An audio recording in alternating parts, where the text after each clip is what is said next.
महासागर। दोस्तों इसके ऊपर मैं जितने भी वीडियो बनाऊं उतने कम पड़ जाते हैं, क्योंकि ये है ही ऐसी चीज। दुनिया का ज्यादातर हिस्सा महासागर ही तो है। लेकिन दोस्तों इस महासागरों के भीतर छुपी है एक अलग, अज्ञात, अविश्वसनीय दुनिया।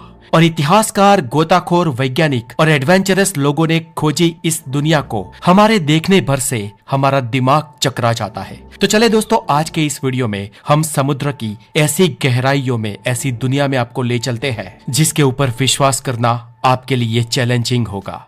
तो मैं हूँ हितेश गिरी कोसाई, आप है हेल्दी और साइंटिफिक ज्ञान से परे एक चैनल द नॉलेज पर। और अगर आप यहाँ पर नए हैं तो हमें सब्सक्राइब जरूर करें, बिकॉज नॉलेज इज एवरीथिंग। तो चलिए शुरुआत करते हैं नंबर 1, पॉइंट नीमो से। पॉइंट नीमो पृथ्वी पर की सबसे रिमोट जगह है, यानी कि ये जगह किसी भी और इंसान से या किसी भी और जमीन से सबसे ज्यादा दूर है। ये पॉइंट साउथ पैसिफिक ओशन में है और अगर यहाँ पर आप खड़े होगे तो यहाँ से सबसे नजदीक मेनलैंड होगी आपसे करीब 2688 किलोमीटर दूर, यानी कि करीब 2500 किलोमीटर से भी ज्यादा दूर, जो है ईस्टर आइलैंड, जो साउथ अमेरिकन कॉन्टिनेंट के चिली देश का एक आइलैंड है। पॉइंट नीमो से चारों दिशाओं में जमीन इतनी दूर है कि पॉइंट नीमो पे अगर आप खड़े होगे तो आपसे सबसे करीबी कोई इंसान अगर होगा तो वो होगा इंटरनेशनल स्पेस स्टेशन में यात्रा करने वाला अंतरिक्ष यात्री। क्योंकि इंटरनेशनल स्पेस स्टेशन पॉइंट नीमो से 400 किलोमीटर ऊपर आकाश में है और 400 किलोमीटर बहुत ज्यादा पास होगा 2000 किलोमीटर अगर आप साइडवेज जाएंगे तो। और इसीलिए इस जगह का नाम रखा गया है पॉइंट नीमो, और नीमो का मतलब होता है नोबडी।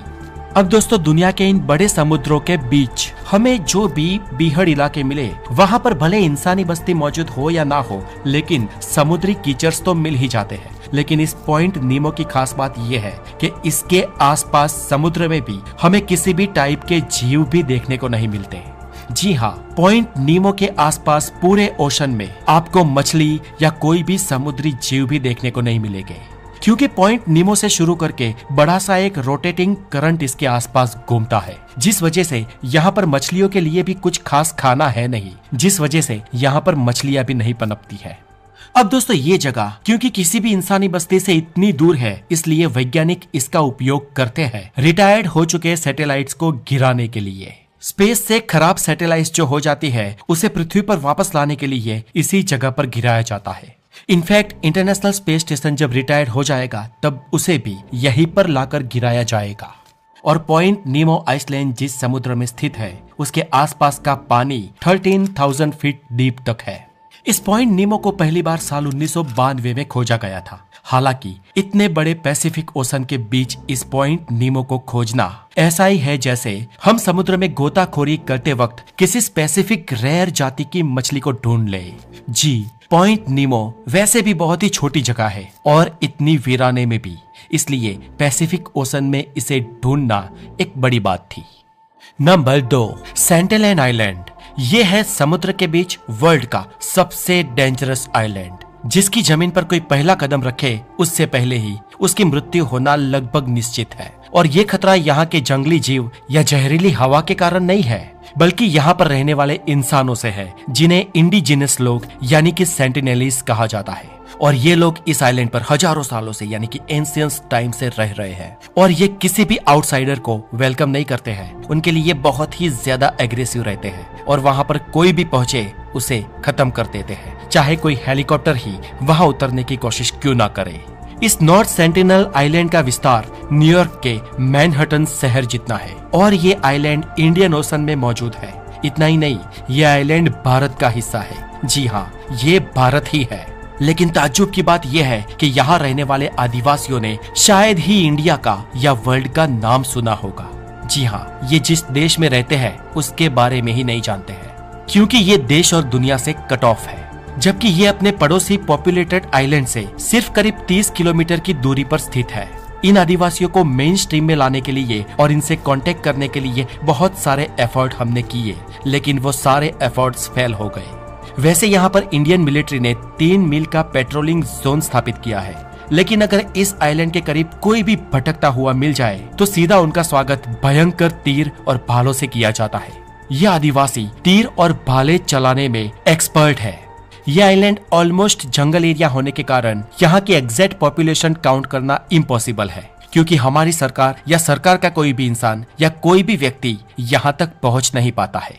लेकिन कुछ कुछ बार हेलीकॉप्टर से इस आइलैंड के आसपास हमारी सरकार ने कुछ एक्सपर्ट्स को भेजा था और उन्होंने इस आइलैंड की और वहां के लोगों की ये ली गई तस्वीरें हैं। लास्ट टाइम साल 2018 में एक क्रिश्चियन मिशनरी लड़का था जिसका नाम था जॉन एलन, जिसने इस आइलैंड पर जाने की जुर्रत की थी, लेकिन इन आदिवासियों ने इस अमेरिकन लड़के को मौत के घाट उतार दिया। और इसके बाद से वर्ल्ड का कोई भी एडवेंचर करने वाला इंसान भी इस जगह पर जाने की सोचता भी नहीं है। और ये पूरा आइलैंड इंडियन गवर्नमेंट और मिलिट्री के द्वारा प्रोहिबिटेड किया गया है। सेंटिलैंड आइलैंड पर बसने वाले आदिवासियों के लिए उनका ये आइलैंड ही उनकी दुनिया है। उन्हें ना तो दुनिया के बारे में पता है, ना ही भारत देश के बारे में, और ना ही उनके पास आए अंडमान और निकोबार टापुओं के बारे में। उनको मिलिट्री क्या है, अमेरिका क्या है, गैजेट्स क्या है, टेक्नोलॉजी क्या है, कुछ भी नहीं मालूम।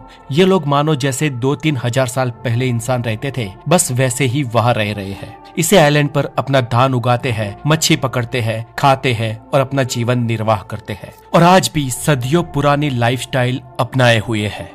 लास्ट टाइम जब कोरोना काल आया और जब कोरोना खत्म हो गया, उसके बाद हमारी सरकार ने हेलीकॉप्टर से दूर से इस आइलैंड की रेकी की थी ताकि पता चल सके कि कोरोना वहां तक तो नहीं पहुंच गया, लेकिन जहां तक कोई जाता ना हो वहां कोरोना कैसे जाएगा। और हमें पता चला कि वहां तक कोरोना ने दस्तक नहीं दी और वो लोग सही सलामत है।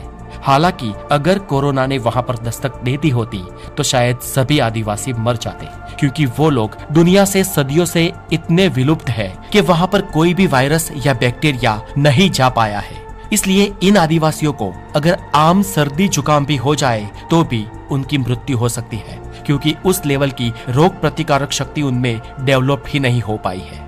इन आदिवासियों की बॉडी डिफरेंट वायरसेस के लिए इम्यून नहीं है, इसलिए इवन हमारा भी उनके संपर्क में आना उनकी पूरी प्रजाति के लिए खतरे की घंटी बन सकती है। नंबर 3, हमारी इस प्यारी सी पृथ्वी पे 7 समुद्र है। वैसे तो जनरली 5 ही समुद्र है, जैसे कि Pacific ocean, Atlantic ocean, Indian ocean, Arctic ocean और साउथर्न ओशन। लेकिन हम अटलांटिक ओशन को नॉर्थ और साउथ अटलांटिक कहते हैं और पैसिफिक ओशन को भी नॉर्थ और साउथ पैसिफिक में बांटा हुआ है। इसलिए दुनिया के सबसे बड़े जो समुद्र है वो आमतौर पर 7 है।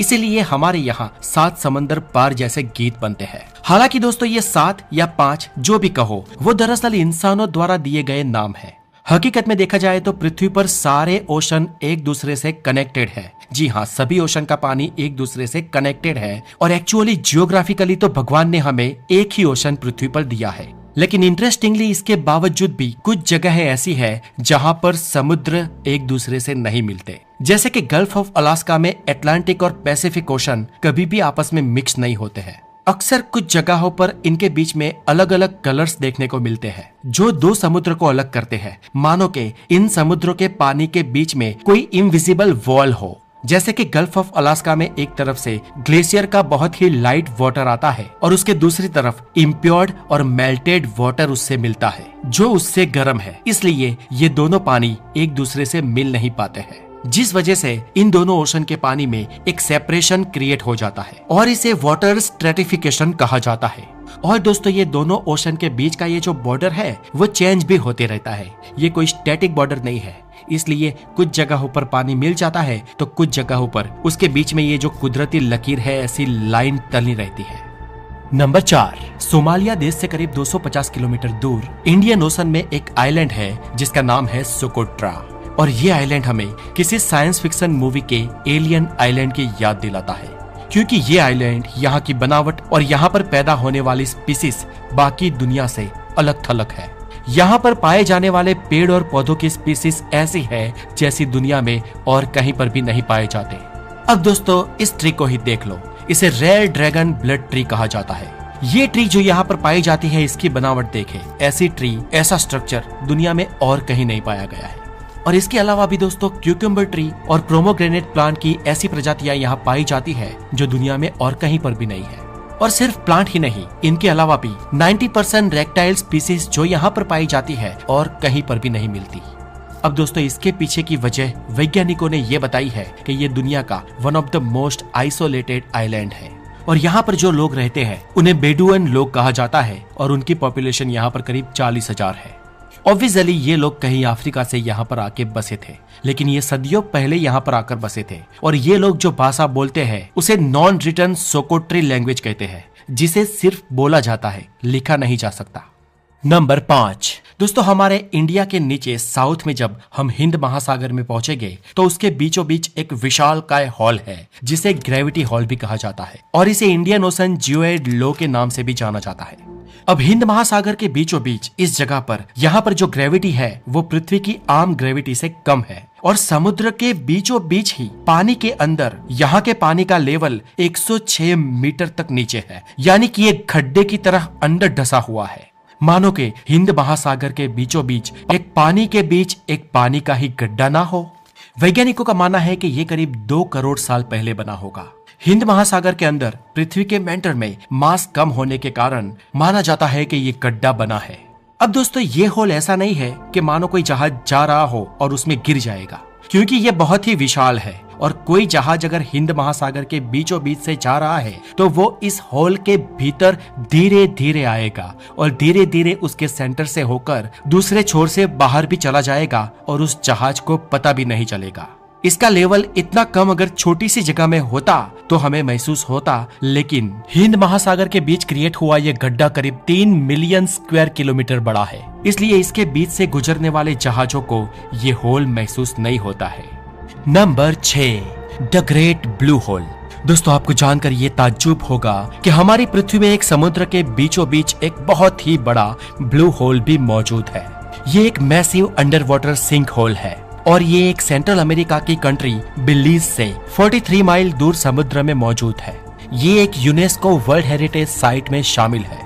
ये समुद्र के बीचों बीच बना एक सर्कुलेट गड्ढा है और दूर से भी ये एक ब्लू डीप होल जैसा दिखाई देता है। ये जो पूरा आपको समुद्र दिखता है उसके ब्लू पानी के बीच ये जो डार्क ब्लू पानी का होल बना है वो समुद्र में कॉन्ट्रास्ट इसलिए है क्योंकि ये बहुत ही डीप है। चलिए अब इस ब्लू होल के अंदर हम गोता लगाते हैं।